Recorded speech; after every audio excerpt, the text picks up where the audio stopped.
Pemirsa, terowongan dari zaman penjajahan Belanda yang ditemukan di proyek Bendungan Tamblang, Desa Sawan, rencananya akan segera ditutup.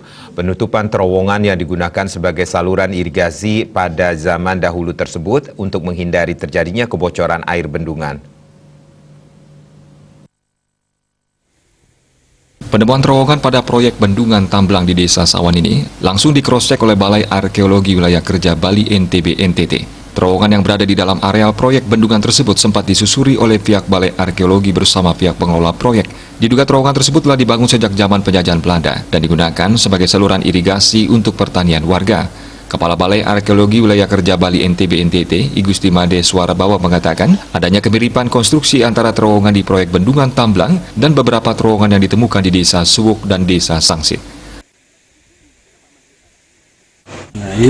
Nah, terowongan yang serupa sesungguhnya juga ditemukan di dekat-dekat sini, dikatakan satu kawasan seperti di Suwuk, di Pura Lebah itu. Kemudian ada juga yang dekat di Sangsit. Nah, di Gua Sangsit itu juga ada, bahkan yang di Gua Sangsit itu ada angka tahunnya kalau di Masehi kan menjadi 1011. Itu dari masa Raja Anak Bungsu. Itu juga tampaknya juga memiliki kesamaan bentuk. Rencananya via kontraktor akan menutup terowongan yang digunakan untuk saluran irigasi pada zaman penjajahan Belanda. Terowongan tersebut menurutnya bisa menjadi jalur air yang mengakibatkan kebocoran air bendungan.